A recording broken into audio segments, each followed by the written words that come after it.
Hey, 42 here. This is Hornsey Project 1, a wind farm currently under construction off the coast of Yorkshire.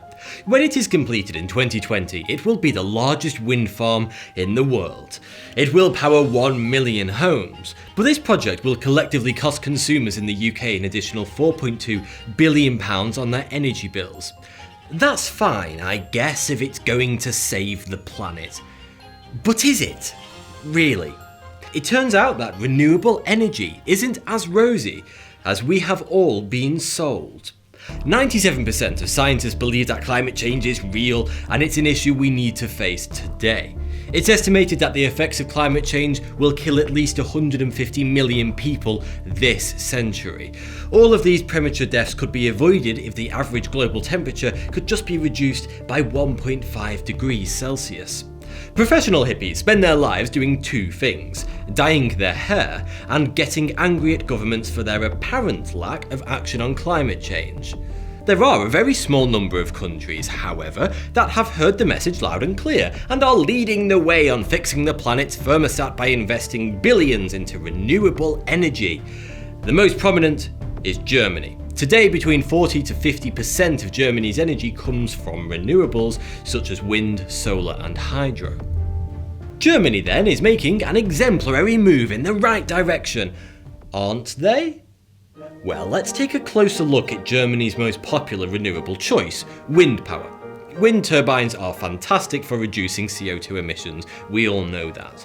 Building wind turbines, on the other hand, does actually produce a huge amount of CO2 to smelt and manufacture the humongous steel bodies and aluminium blades. But once it's up and running, a wind turbine pays off its CO2 debt within 5 months, so it's not really an issue. No. The issue is that a low carbon footprint is just about the only benefit of wind turbines. They kill endangered species of birds quicker than the Duke of Wellington on New Year's Day. Hundreds of thousands of birds are killed by wind turbines every year, and thousands of those are rare species of large birds like eagles. Over 1 million bats are also killed each year by wind turbine blades, and solar has its own unique issues, mainly toxic waste. Well-made solar panels have a lifespan of 20 to 25 years. But with their huge and growing popularity, cheaply made Chinese solar panels are flooding global markets. These can break down in as little as 5 years, and many of them contain highly toxic chemicals that are harmful to human health and can cause cancer, such as lead, cadmium, and chromium. Unlike nuclear waste, the toxicity of these elements never decays. All solar panels can break and do so with varying degrees of regularity. When the glass is smashed, toxic chemicals can leach into the soil and thus public water supplies. Also, we have no plan to dispose of these mountains of broken solar panels safely. The vast majority of solar panels will be shipped off to countries that have no safe way of dealing with their toxicity. Countries where we already send millions of tons of our tech waste each year, such as Africa and other developing regions. These are teething issues that will hopefully be fixed by better decommissioning protocols and pipelines and improved solar technology. Both solar and wind, however, have an inescapable issue that no amount of technology can fix. They only produce energy when the wind blows or the sun shines. In some locations, that's as little as 10% of the time, and yes, we've built wind farms in those locations. Even the most efficient wind and solar farms only work optimally 30% of the time, although to be clear, most solar and wind farms produce some amount of energy around 75% of the time, even if it is just a little. This means we will always need a more consistent energy source, such as fossil or nuclear, to cover renewables downtimes. Perhaps in the future, battery technology will reach a point where it becomes feasible to store copious amounts of excess power from renewable sources, and then the grid can be fed off those whilst the wind isn't blowing and the sun isn't shining. But currently, the technology isn't even close. As it stands, no battery array in the world can hold even a fraction of the power needed to sustain a city for more than a few minutes. The current largest array, built by Tesla in Australia, is a 100 megawatt array that can sustain 30,000 homes for an hour. In fact, without having huge and expensive battery arrays dotted around every country, which would be an eyesore, solar and wind have seemingly insurmountable redundancy issues. Fossil and nuclear power plants both work within a similar framework. The fuel produces heat, which is used to create steam, which turns a large turbine, which turns a generator, which creates electricity. And when I say large turbine, I mean stupidly large. These Goliaths usually weigh in at over 100 tons of solid steel. Its immense mass has some benefits, primarily redundancy. Nuclear power plants produce energy 24/7, 365 days of the year. They are only shut down once every 2 years to refuel. But what if it has to shut down in an emergency? What if it fails and stops producing steam to turn the turbine? Actually, what if every single fossil fuel and nuclear power plant in the country all shut down at the same time for some reason? The power would go out, right? Well, not quite. You see, because of the immense inertial mass of a spinning turbine, there is enough centrifugal force to maintain its rotation and continue to generate power as normal for a couple of minutes without any steam input. This gives the national grid a small yet crucial time to restart the power plant and get it back online. Because of this crucial redundancy window, unplanned power outages due to hiccups at power plants are extremely rare. Most power cuts happen due to weather affecting other parts of the infrastructure, such as overhead cables. Wind turbines don't have a large turbine to rely on if it fails. It just stops producing power instantaneously. So does a solar farm. Although there is currently hype surrounding new hybrid wind turbines that have a backup battery in the base of the tower, which will help overcome this issue somewhat. But then there's an issue of land usage and the environment. To build these huge arrays of wind turbines and solar panels, an area of over 5,000 square meters usually has to be cleared of all vegetation and wildlife. This is disastrous for the ecosystem, the local environment, and the poor various species that may call it home. To power a country such as the United Kingdom, using exclusively wind and solar power, it is estimated that up to 25% of the country's land surface would have to be cleared and transformed into wind or solar farms. Wind farms only return 2.5 watts per square metre. Compare that to nuclear, which produces 1,000 watts per square metre, and it's clear how inefficient renewables are when it comes to land usage. We could mitigate some of this disastrous loss of nature by building all of these wind farms offshore, although we still don't fully understand the long-term effects of offshore wind farms on marine species. But this isn't actually the plan. Sure, we're building offshore wind farms, but the UK currently has 271 farms planned over the next decade. About half of them are currently under construction. But only 25 of these will be offshore, although it's worth considering that the offshore arrays do tend to be far larger than their land counterparts. There's an important philosophical question to be answered here though. By destroying huge swathes of nature to build renewables, aren't we destroying the very natural world that renewables are intended to save? But what about the cost of human life caused by direct accidents such as reactor meltdowns? Surely this is one area in which renewables can win hands down. Well, the figures may shock you, as they shocked me. The most dangerous are, as to be expected, the fossil fuels.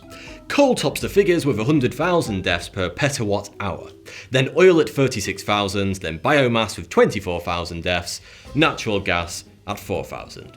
And that's not factoring in the millions of deaths each year as a result of the air pollution from all of these sources. But it's the carbon neutral energy sources that have the most interesting figures. Hydro, 1,400. Also, hydro secretly produces quite a large amount of CO2. Solar, 440 deaths, and wind, 150. Although there are no completely reliable data sources for wind turbine deaths, more data is needed here. It's what's at the very bottom of the list, however, that may shock you. Nuclear is just 90 deaths per petawatt hour, and that includes Chernobyl, Fukushima, and 3 Mile Island. Nuclear energy has a really bad public image. It's no surprise, with its association with nuclear warheads and Chernobyl, but you can't ignore statistics.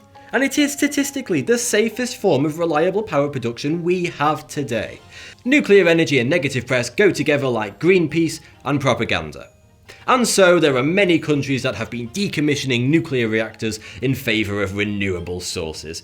But in an ironic twist of fate, nuclear may just be the energy source that could save our planet.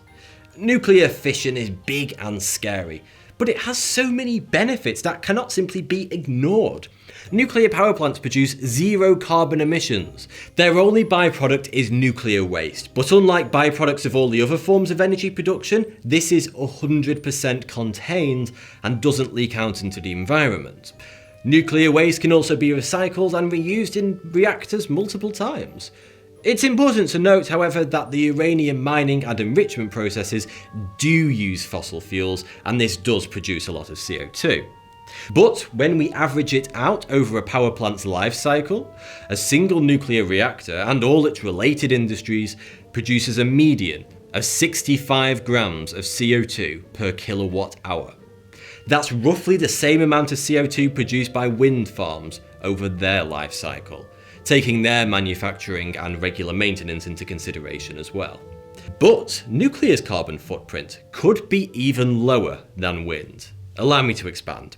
Since 1987, Russia and the US have been mutually decommissioning their nuclear warheads. Even if recent political hiccups have put a spanner in the process, every year old nuclear warheads are still regularly retired and decommissioned. This creates a steady influx of already highly enriched uranium fuel that can be used in nuclear power plants to create energy, completely bypassing the uranium mining and enrichment processes, and thus bypassing CO2 emissions altogether. Skeptics believe that nuclear power plants lead to nuclear weapon proliferation. But, in fact, it's the complete opposite. The absolute best way to reduce the number of nuclear weapons in the world is by building more nuclear reactors. In 2013, 19% of the world's nuclear energy needs were fueled by uranium-235 from decommissioned nuclear weapons. Let's take a look at two real-life countries that have taken completely opposite paths when it comes to energy. Germany has invested heavily into renewables and has decommissioned 17 of their nuclear reactors, and Merkel's government pledged to remove all of their nuclear reactors by 2022. So today, only 6% of Germany's power comes from nuclear. At the opposite end of the scale, France has invested heavily in nuclear as its primary source of power. They currently have 58 active reactors, and more than 80% of France's energy needs are met by nuclear. By far the highest per capita in the world. The result? Germany's CO2 emissions per capita are double that of France. And French households enjoy a much lower energy cost as well. They pay only €0.1799 per kilowatt hour. Germans pay almost double that for their electricity, €0.3 per kilowatt hour.